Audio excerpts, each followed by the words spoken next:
What is happening, guys? It is Brian Alsruhe, NEVERsate.com, and NEVERsate just turned 4, and I am a proud papa. So I just want to take a little bit of time and kind of reflect upon what the last 4 years have held, because it has been an insane ride, and hopefully I'll be able to help some of you with whatever passion is in your life. Hopefully this story helps you guys.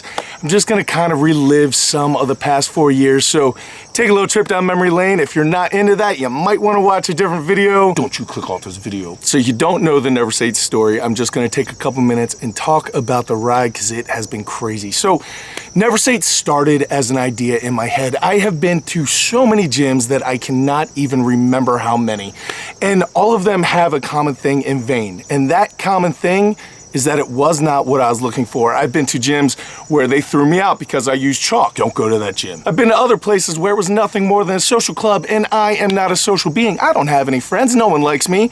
I am not interested in talking when I'm working out. I'm interested in doing work and then getting back out so that the couple people in my life who actually do speak to me, I can get back to them. And then I have been to some gyms that were very, very serious, but the problem with those gyms are that if you were not as serious as those people or you were an outsider, they treat you like a jerk. And I am not a big fan of jerks. I don't care how good you are.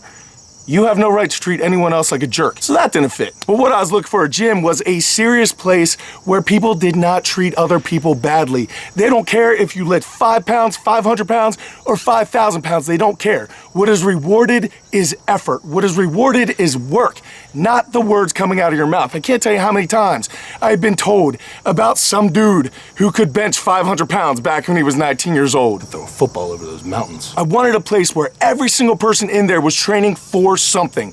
They had a reason to be in the gym. They were not on their phone looking at Instagram. They weren't texting other people during a set. They weren't standing around talking, not working. They all walked in with a purpose and they got it done. That's what I was looking for. I was looking for a team.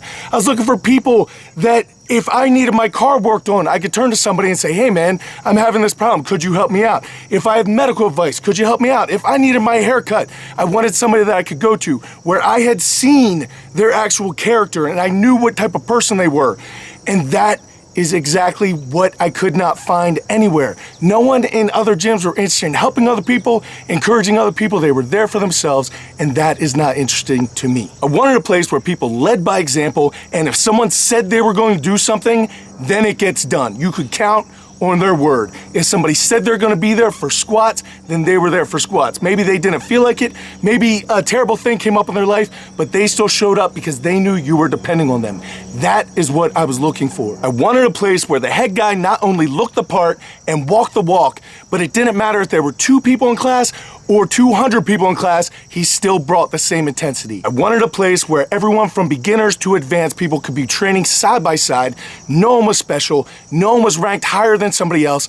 All that was rewarded was the work. I wanted the beginners to be able to try new things and not feel stupid, not feel intimidated. Have other people, the advanced lifters, pick them up and start to take them under their wing and teach them what they already knew. I wanted a place where people shared their experiences, shared all the hard work, shared the suffering, and actually cared about each other. But that place didn't exist. And I know a lot of you are in the same boat, but I didn't whine about it, I didn't complain about it, I didn't say, man, I wish that gym was near my house, or I wish I had this, or I wish I had that, or I could be great if I had this. I built it. If you are unwilling to take the effort to change your situation, then you sacrifice any chance of complaining about it. Either don't complain about it or change it. Those are your 2 options, or at least that's how I operate. So I got to work. 4 years ago, almost to the day, NEVERsate began with nothing but a couple barbells. I think we had 2 or 3. We had like 2 kettlebells, one of which was 150 pounds, so that was pretty much worthless for most people. We had 1 rack, which hadn't been made yet. We had 1 yoke, which had not been set up. Actually, it had been set up. It was sitting in my driveway, and we did not have a building. I used to take all of that stuff, load it into my Jeep, drive it over to a field, and train people. At that time, we were running 1 workout a day, and it was Sunday afternoons or Sunday mornings at 11 a.m. So at that time, we didn't have any place to stick the equipment, so it was literally sitting in my driveway with a tarp covered over it, and it rained more that summer than any other summer I can remember, and it was so stressful all of the time. But when the time came Sunday morning, everything got loaded up, it got driven over, and we probably had 8 to 10 people at each workout, and it was amazing. However, I did not know as much about periodization and programming as I do now, so my idea of a good workout was make everyone throw up. That's still pretty much my idea of a workout. But needless to say, that did not make for the best membership retention. Also, the fact that if you were complaining a lot, you were out. If you talked on your phone, you were out. If you talked to too many other people, you were out. It was so easy to get kicked out of that. Now, at that time, I was struggling hard for money. There was nothing I could do, and it was very, very hard to say no to people who wanted to give you money, but I had to stick to my vision. And my vision, like I talked about at the beginning, was all those things. And if people did not fit that mold, they were out, or I pushed them so hard that they washed out. But that set a precedent for the level of individual that we have at my gym. Literally every single person who shows up gives everything they have, and if they give anything less, people let them know about it. They don't care if you are not doing well, if you're not lifting well that day, or you're having an off day, they don't care. People understand, everyone knows that. But if you are not trying, if you are not giving what you have, everyone here will let you know, and that started in these field workouts. Now, a funny story about field workouts, I would pretty much get everyone together and explain what the exercises were, and I'd demonstrate them because I thought I was really cool. And we were in the middle of the field one day, and I think I had like 10 or 12 people, so I was ecstatic. That was probably the biggest number I'd ever had. So I'm all amped up, and I'm gonna show these people how to do stuff, and one of the exercises that I had at the time were thrusters. So I had 95 pounds on a barbell, and I'm gonna demonstrate the thruster, and all 12 people, I have a riveted audience. So I dropped out for a thruster, and I'm like, I'm gonna snap this thing up, it's gonna look so good. I drive up with a thruster, suddenly the bar is not in my hands. There's kind of a moment in everyone's life when you know that you've messed up. There's nothing that you can do about it, so you just need to stand there and take it, and that's pretty much what I did. The bar was gone, and then suddenly the bar was back, except it was not in my hands, it was on top of my head, and it made the most hilariously loud clanging noise, which was absolutely funny. However, everyone there did not really know me that well at the time, so they didn't know how to take it. I tried to play it off, of course, because when you do something really stupid in front of a group of people, you gotta try to play that off. So that is exactly what I did. And I just was like, okay, don't do that, don't do that. Joe, continue on, right? Here's the next exercise. Then I separated everybody and we went off to our groups to do the workout. And one of our members, M, who is a doctor, I walked over to her and didn't say a word about it. And she just quietly next to me said, "How's your head?" Bloody. But those types of things happened all the time.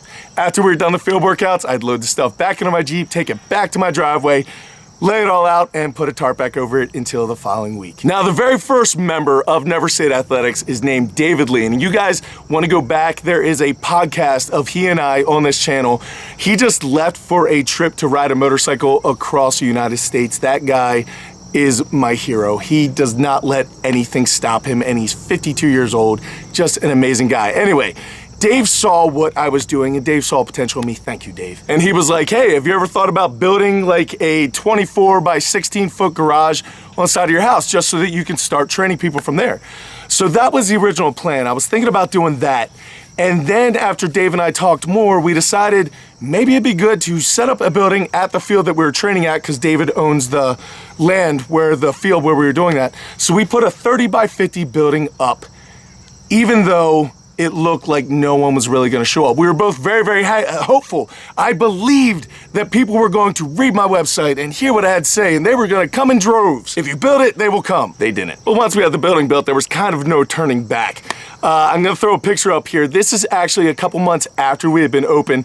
We didn't even have this much equipment at the beginning of NEVERsate Athletics. This is after I had really spent pretty much all the money I had on what I could afford for the gym. So it was pretty rough that first year. I would say that we had maybe 10 to 12 steady members at the time. Some people would drop in, someone would bring a friend, but those friends never stayed. It was too intense for those people, but I could not let my vision go. My vision was not for a big commercial gym where people could come in and soccer moms were doing their thing and people were just getting on a treadmill and reading a magazine. That was not my vision. My vision was to make people better. It was to change lives and use the physical activity as a vehicle for physical and emotional change. But it is pretty tough to be looking at the end of the month, and literally almost all of those months for that first year, I was making somewhere between $300 and on my best month ever, I may have made $1,000. That's $1,000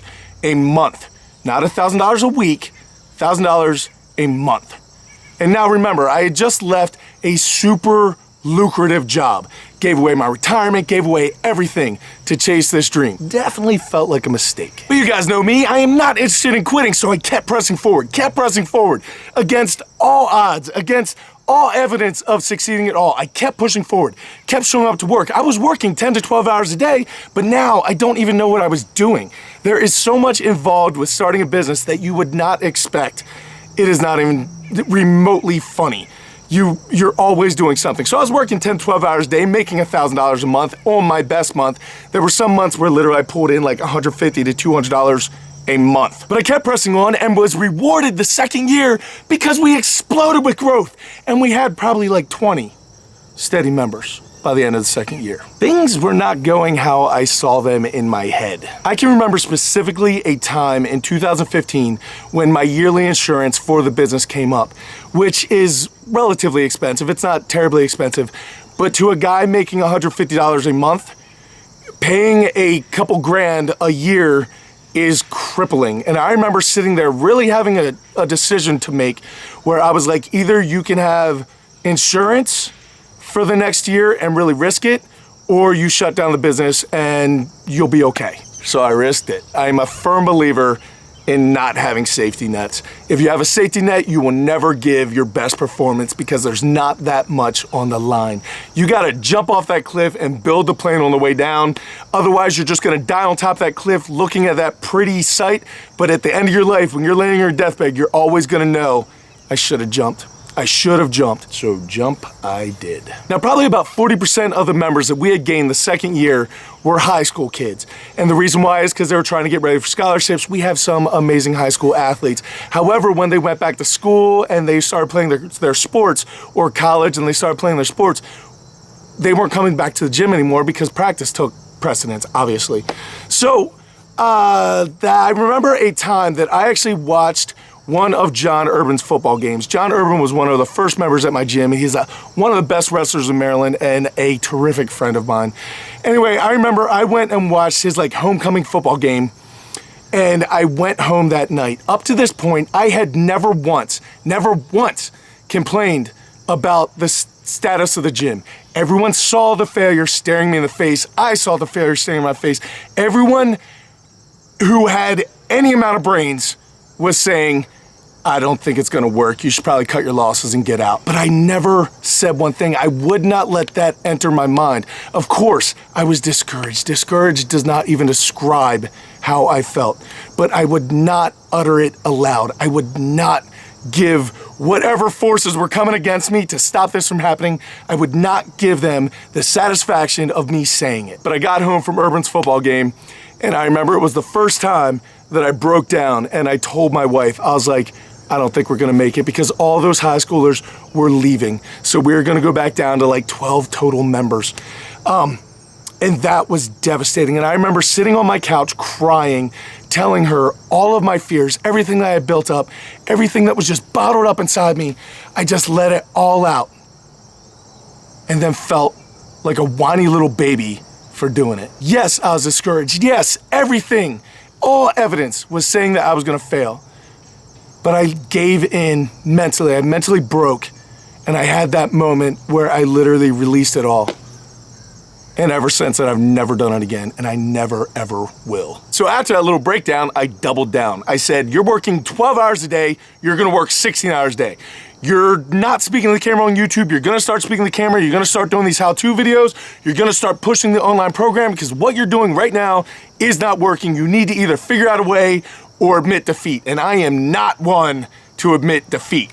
So I just started working, I started working like a madman. I was just pushing and pushing and pushing and doing anything that I could think of to promote the business, to do whatever I could, to give as much positive energy to the class that I possibly could. I was reading every single book. In that year, I read 100 books during that year, most of which had something to do with business or encouragement or figuring things out, trying different things to become successful. And it worked. Thanks to people like Alan Thrall and Mark Bell and Omar Esoff and Brian Shaw, people started noticing me. People started saying, hey, maybe this guy has something to say. And as my channel started growing, people wanted to start visiting the gym. Prior to that, I had kept a log at T Nation, and I probably had 2 or 3 guys, I'm thinking of you, Ben and Eric, who showed up from the T Nation logs, had never even seen my face, but showed up at my gym, and they actually became awesome members of my gym, and I love them dearly. Guys, thank you so much for taking the risk.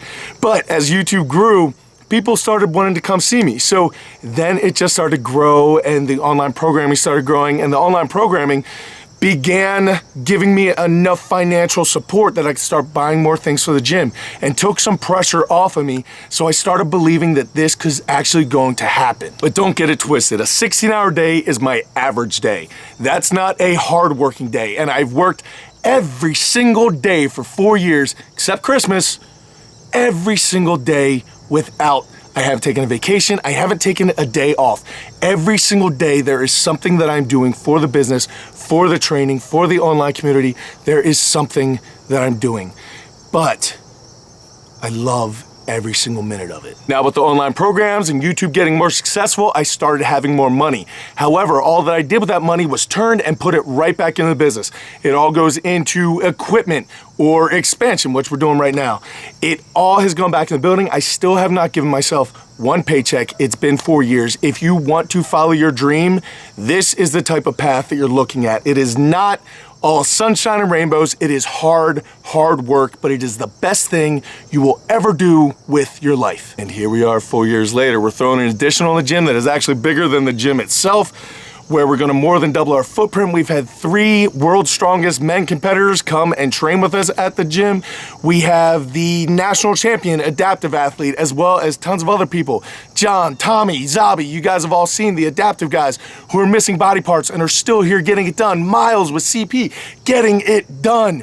We have more state titles in Maryland than any other gym, and we're sending 12 people to the national championships this year. I am so thankful and so grateful for every single thing that I've been given. It's just amazing. Now, I'm not telling you guys that stuff to brag. All that I'm saying is it takes years upon years of sleepless nights, missed meals, complete sacrifice to make an overnight success. Whatever your passion is, you need to follow it. I don't care if it's baking cookies, starting a gym, or designer jeans. It does not matter. If it is inside you, if you have a passion about it, you need to follow it, because there's going to be one day when you are an old person and you're sitting in a rocking chair at the end of your life and you're going to say, I wish I would have. You never, ever, ever regret the things that you've done. You regret the things that you didn't do. And if you have something in your heart, if you have a passion that you truly, truly care about, and you spend your whole life without knowing whether you could have made it or not, that's not a life lived, that's a life survived. Every single successful person in the world has virtually the exact same story that I just gave you. They lived off of bread and ketchup sandwiches or ramen noodles for years. For 10 years they did that because they wanted it. Everyone wants to be successful. Just some people want it more, and some people know that there's a cost to everything. Everything costs something, and if you are not willing to pay the price, you are not going to be successful. You're not going to get where you want to be. That is why so many few people in this world are truly successful, is because most people are never, ever going to be willing to work as hard as you need to be to get to where you want to go. Now, before you guys think this is some motivational thing, it's not. I am not trying to motivate you. I am not trying to scare you. I'm not trying to do anything, because it's your life and you're going to do whatever you want to do.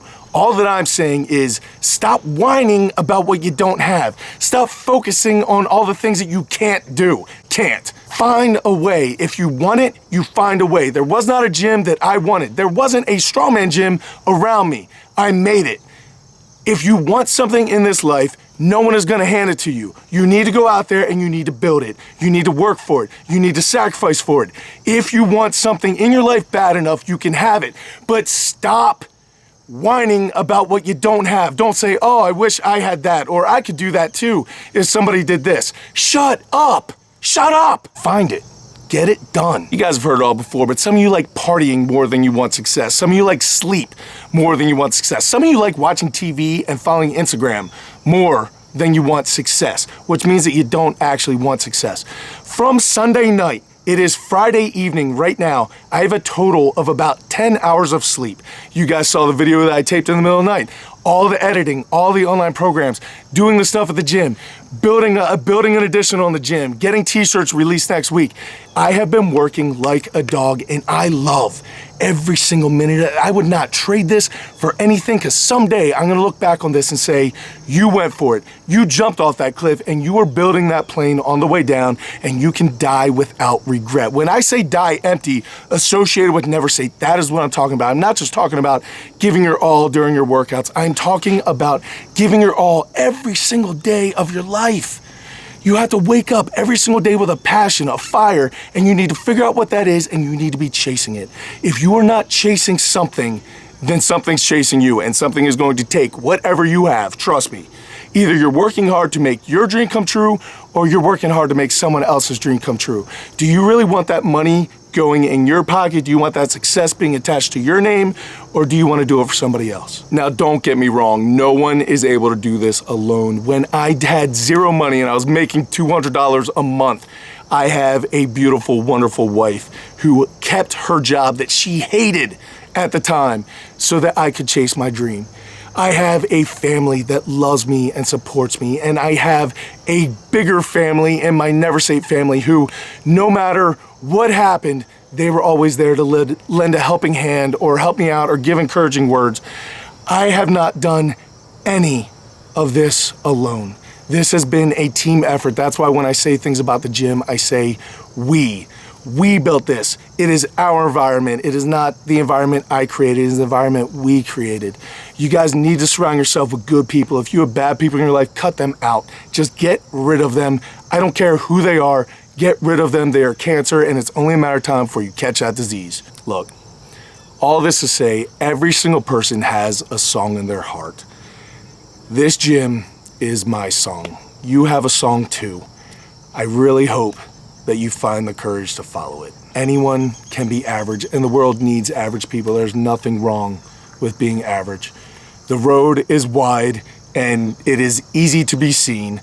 You can follow that road. That is no problem. But if some of the things I said in this video kind of got you stirring, and you're like, yeah, this is my passion. I really like building houses. Then you should probably be building houses. And if you do choose to take that road less traveled, most likely you're going to fail. I'm not going to lie to you. Almost everyone who takes that risk fails. But I would rather fail and be okay at the end of the day with who I am than be rich, not living my dream, and die a shell of who I really was because I never went for it. So thank you to all of you who are watching this, and a special thank you to all of you who have been with me from the beginning, from those of you at T-Nation, especially to those of you who have been with me at the gym since the beginning. I could not have done any of this without you. I love you all. I am not special.